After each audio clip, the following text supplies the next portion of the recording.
We didn't have enough information to go off of based of their past for me to even care if they really did get back together. You know what I'm saying? Like, they kind of rushed that whole point of rekindling just to prove the point that marrying for money isn't really the answer. Hey, all you cool cats and kittens. Welcome back to Pretty Girl Movies, the channel where I'm going to be completely honest about your favorite movies. And I know, it's taken me forever to get to this movie, but I am a really busy girl. I promise. I'm so sorry.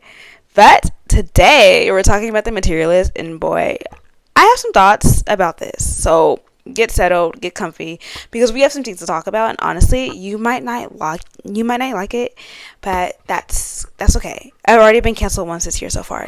I have no fear of you. But anyways, before we really hop into this, I do have to tell you, this is not a spoiler-free review.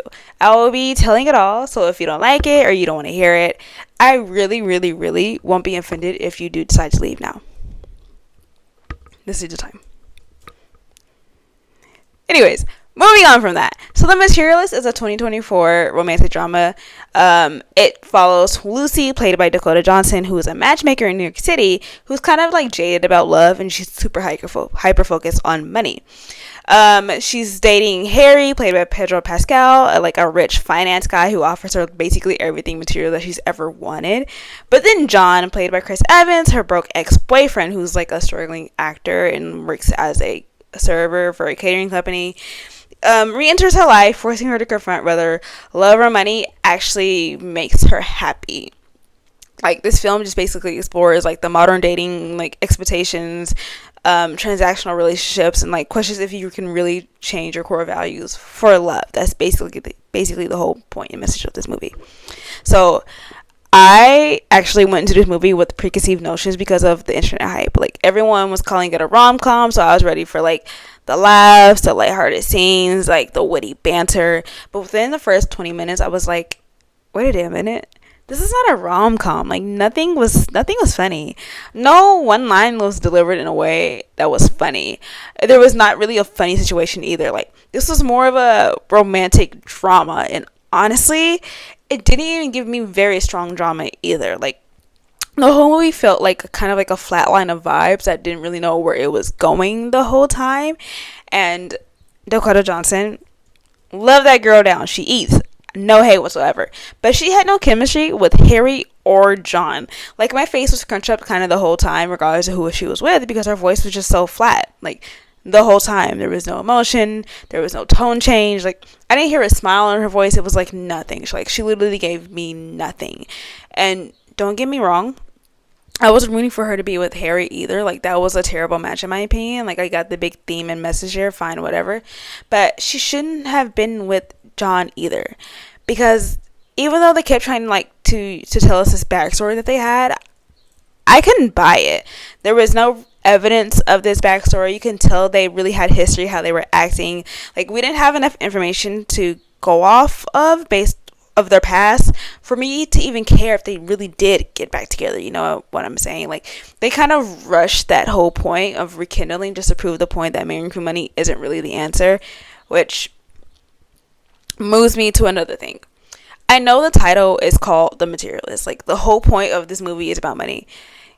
Get it, got it, cool. But all the useless conversations around money was kind of dumb. Like, we kept reiterating the same point over and over again. Like, oh my god, John, you're poor. I can't be happy with that. Then, oh my god, Harry, you're rich, but money isn't enough. Like, we just don't go together that well. Like, we got that within the first 5 minutes, sure, whatever. The money conversation was cute at first, but having the same conversation repeatedly without changing the topic or showing growth was so stupid. Like, it felt like they were just trying to fill up pages in the script to hit that like runtime requirement, because it added absolutely nothing new to the story after the first mention of money and materials. And then, speaking of the script, circling back to this little rom-com situation, I'm going to insert this picture of it saying it's a rom-com on Google, because that's crazy to me. Like, it has to count as false advertising or something, because I cannot stress this enough.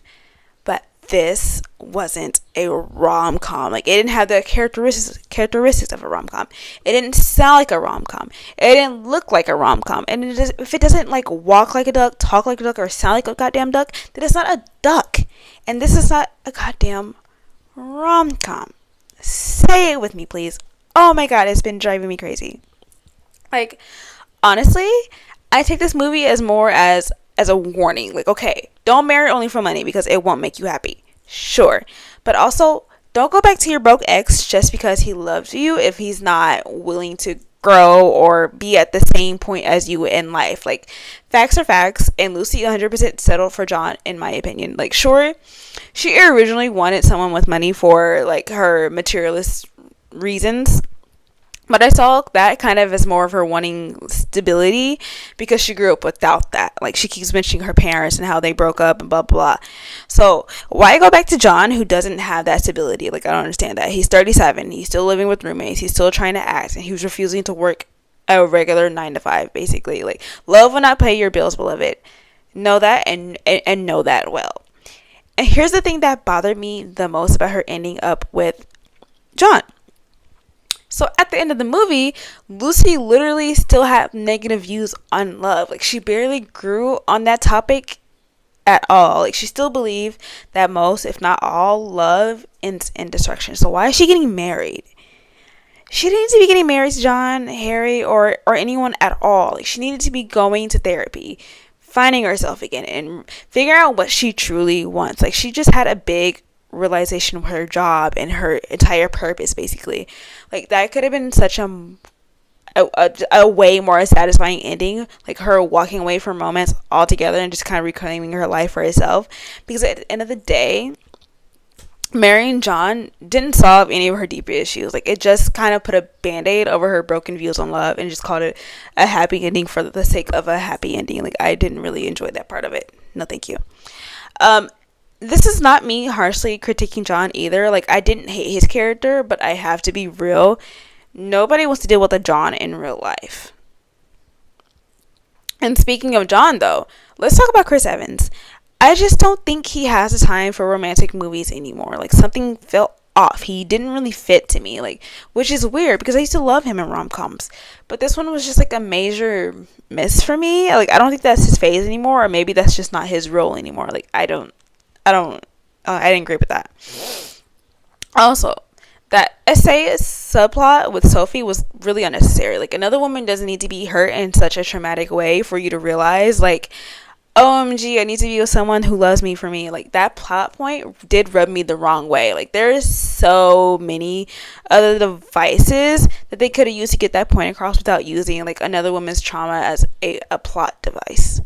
But I digress. So let me kind of wrap this up with a pretty little bow. This is not a rom-com. The writing was pretty shit. It had pretty visuals. No one had chemistry with anyone. The essay storyline did nothing for the plot to me. The hype for this movie kind of did let me down, and Lucy definitely should have ended up alone and in therapy, not married, because that ending just didn't hit the way that they thought it would or hoped it would. Like, I don't know. Overall, I will say you can't skip this movie. Like, it's literally like Esfield on Isle boring. Nothing to see here. You can kind of really keep it moving. And I'm trying not to be harsh about it. So, yeah, if you've made it to the end, you're really than Dakota Johnson's like flatline delivery in this whole movie. So, drop your thoughts in the comments. Did you love it, hate it, or were you just like here for the Pedro Pascal? Raise your hand if you were, because I was.